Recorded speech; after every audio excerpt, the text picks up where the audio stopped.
boda ya Diamond Platnumz na The Ben. Nako ya The Ben na Diamond Platnumz. Yeah, right. Diamond Platnumz, you know, muri Africa, East Africa yose na America yaragafashe ni utwitsi. So na The Ben muramuzi ku mubumbe mu Rwanda naye hose. Hari inkuru rero ivuga ko bashobora kuba abagabo bagiye kongera gukubita Hanze ikigoma.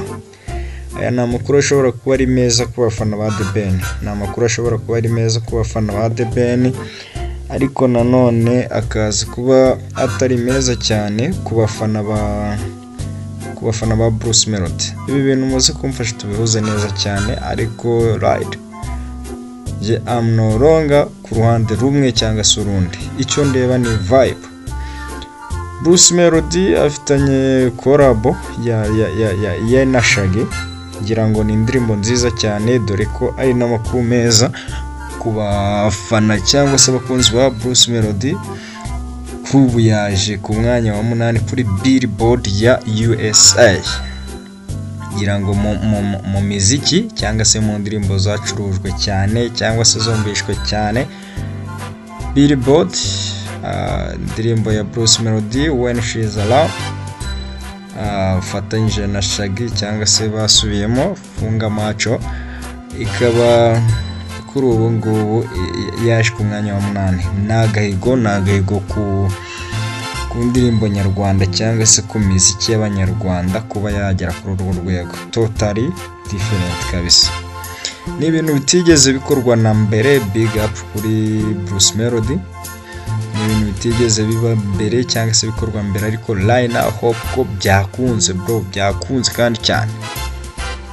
Nagiye mbona muri comment nyinshi cyane kuri video ya Dumba arimo aratangaza avuga ko The Ben agiye kuba yakongera gukora n'ingoma na Diamond Platnumz. Ibi bintu bishatse kuvuga ko yaba ari ukwigaranzura cyangwa se yaba ari tubyite kwinyagambura, right? Umuntu umaze igihe adakora, ariko murabizi bato nanone imaze iminsi hari yo mugabo The Ben ndetse n'umugabo Bruce Melody. For the side of fans, ubu tugiye kureba tugereranye, wenda usibye kuvuga ngo indirimbo When She's Around yaje ku mwanya wa 8 kuri Billboard, ariko umunyemerere tugereranye tunavuge kuri iki kintu. I don't know, it's a choice. Read The Ben ni umuhanzi uhagaze neza, yaba muri experience cyangwa se imyaka amaze mu muziki, yaba no muri activity. Ni umuhanzi uzi kuririmba, unafite hooks nziza, ishobora kubikundwa n'abantu benshi cyane. Yaba na Bruce Melody, nkuko n'izina rye ribigaragaza ni Bruce Melody, nawe ni umuhanzi umeze neza cyane. Twavuga kuri ubu ngubu umuhanzi uri kuzamura idarapo ry'u Rwanda muri industry ya muzika. Nawe ni umuhanzi umeze neza cyane kabisa, tutarenze ijisho.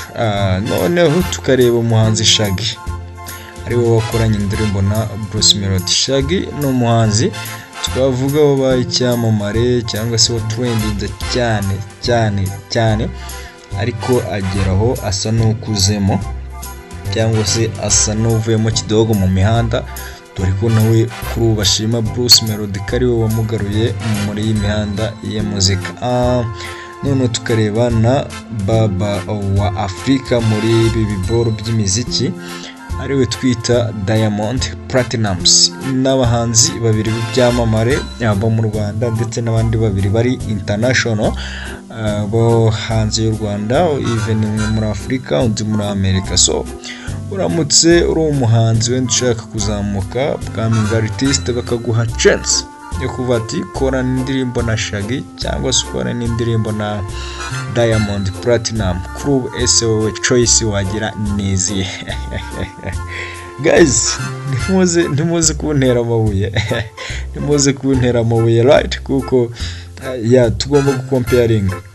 tugomba gucomparinga tukareba ese what release. Ni ukuvuga ngo The Ben agiye kongera abe igitangaza. ntabwo ari njye utangaje ko The Ben agiye gukorana indirimbo na Diamond Platnumz cyangwa se indirimbo igiye gusohoka, ariko biramutse ari byo Bruce Melody wakicara ukiga kabisa. Bidakwiyeho kubona The Ben yicaye akiga nyuma y'uko amaze kubona iri tangazo rivuga ko indirimbo ya Bruce Melody yaje ku mwanya wa 18 kuri Billboard. Kabisa Bruce Melody yicaje umuntu. ni ya ndirimbo ye yakubisa akanyafu, iyo nta akanyafu ya. Ariko ibi ni ibintu byiza cyane, iyi ni battle nziza cyane kandi iranafite kuzamura umuziki nyarwanda ikawukura ku one side ikawugeza ku yindi side kabisa. The Ben rero akaba agiye gushyira hanze indirimbo ye na Diamond Platnumz. Ni indirimbo nk'uko Odumba yabitangaje mu Zafaro rutwitse kuri Instagram.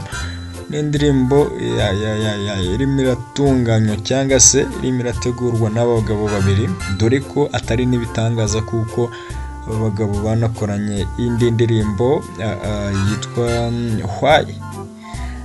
Kandi ndakeka ko nabyo byatangajwe nk'uku nguku kuri social medias, even on Instagram.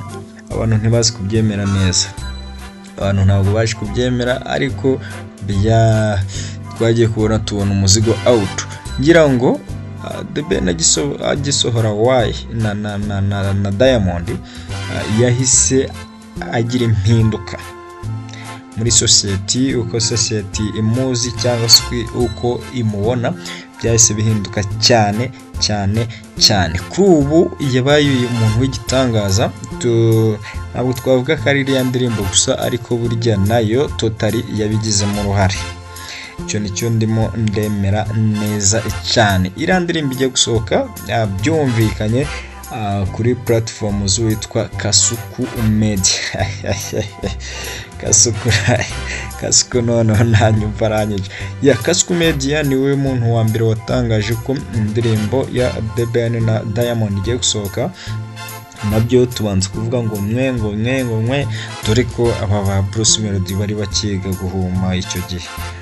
Ndakeka ntabwo bari kuri level kuba ba approachinga umuhanzi nk'uriya.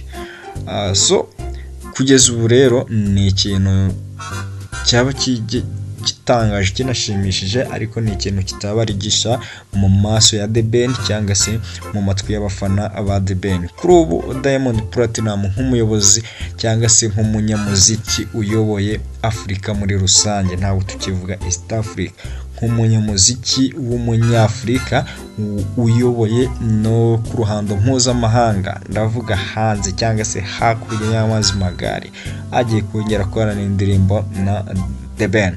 Ese iyi ndirimbo wowe uyiteguye gute? Ndashaka ngo your ideas uzishyire muri comment. Guys, ibi bintu take this as serious. Ntabwo just ari kuvuga ngo turi kubivuga bitazwi, kuko already byatangajwe. Ubu tugiye kureba noneho competition igiye kuba hagati ya The Ben na Bruce Melody. Competition igiye gushyira indirimbo koko ize. Iracyari ego stamina nyaboneka, kugira ngo aya makuru acukumbuye, aya makuru yizewe ajye akomeza kukugeraho. Icyo usabwa urakizi ni like, ni share, but before banza ujye kuri YouTube yawe cyangwa se Google Chrome cyangwa se ni platform runaka, wandikemo ijambo Ego Stamina TV, ukore subscribe kugira ngo ibindi byose bijye bikugeraho 5 kwa 5. Ntabwo turasozanya rero n'aba bagabo, kuri iyi ndirimbo twiteze ya The Ben na Diamond Platnumz. Nuko aba bajene The Ben na Bruce Melody bagabanya beef kugira ngo umuziki nyarwanda ukomeze ucuruzwe kandi ugere kure.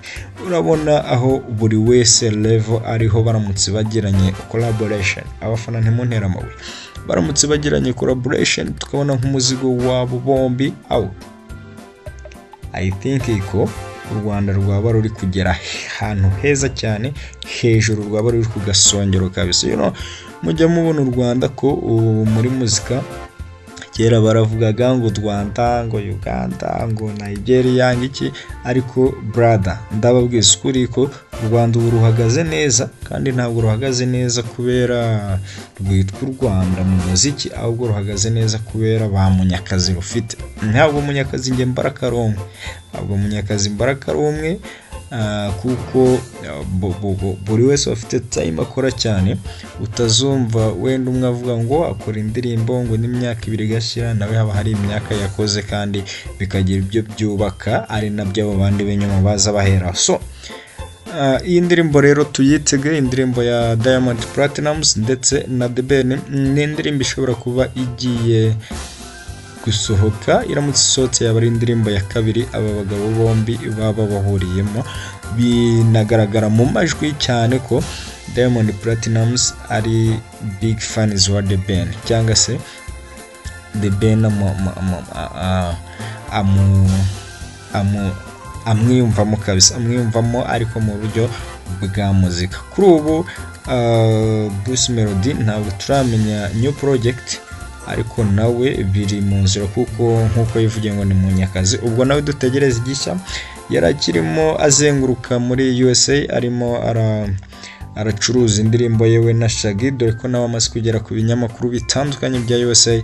Bruce Melody kabisa nawe niwe muhanzi ndakeka kumaze gukora tour mu ma radios n'ama televisions ya USA. muri iminsi yarari mu byitwa Good Morning America kabisa, ari nabyo bishobora kuba byaza mu indirimbo yawe ikaba trend cyane, ikaba yanageze ku mwanya wa 18 kuri Billboard ya America. So ni Ego Stamina TV rero, reka mbabwire ngo asante sana, hasta la vista, hasta la vigo, turabakunda cyane kandi